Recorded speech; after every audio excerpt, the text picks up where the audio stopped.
throughout the country, a record number of white nationalists and anti-Semites are running for election this year, many of whom have shown no signs of hiding their views. Among them is John Fitzgerald, who since winning enough votes in June to compete for a seat in the U.S.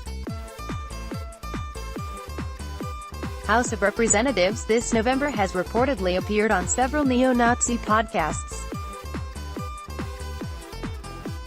Last month, Fitzgerald came second in a top-2 primary with nearly 25% of the vote, which was more than 20,000 votes, and will face off against incumbent Democrat Mark DeSaulnier in November's midterms. After the primary, the California Republican Party said they do not support the Holocaust denier who is running as a Republican. The California Republican Party's board of directors took swift and decisive action to eliminate any support for John Fitzgerald due to anti-Semitic comments he made recently. Those views have no home in the Republican Party, a statement said in May. In response, Fitzgerald posted on his website, "I am not an anti-Semite by any means.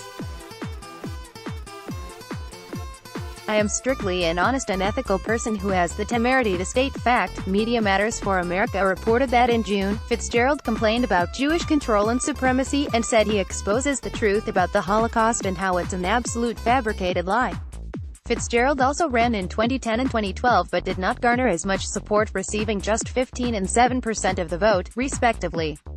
Fitzgerald could not be reached by Newsweek for comment on Thursday about his views and past anti-Semitic comments. But even on his campaign website, Fitzgerald references anti-Semitic views about Jewish people and falsely denies the Holocaust. The 9/11 attacks were used as the catalyst by Jewish elements within our government and Israel's. Fitzgerald said, who is running for California's 11th congressional district as a Republican. Fitzgerald is not the only Republican candidate the National Party has had to condemn.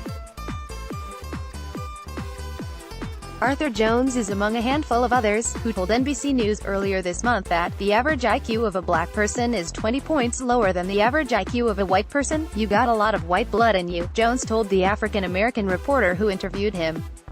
"That's where your intelligence is coming from, I think." The Southern Poverty Law Center told NBC that there is a record number of neo-Nazis and Holocaust deniers running in 2018. Illinois Governor Bruce Rauner, who is a Republican, denounced Jones Tuesday. However, Rauner failed to endorse his Democratic opponent, who is the only person in Jones's way of becoming a sitting U.S. representative. The other white nationalists still running for office, according to the Huffington Post, include Paul Nellon, Sean Donahue and John Abar.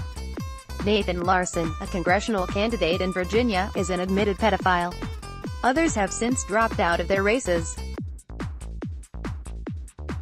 Even current congressmen, like Representative Steve King, a Republican from Iowa, have faced backlash after sharing questionable content.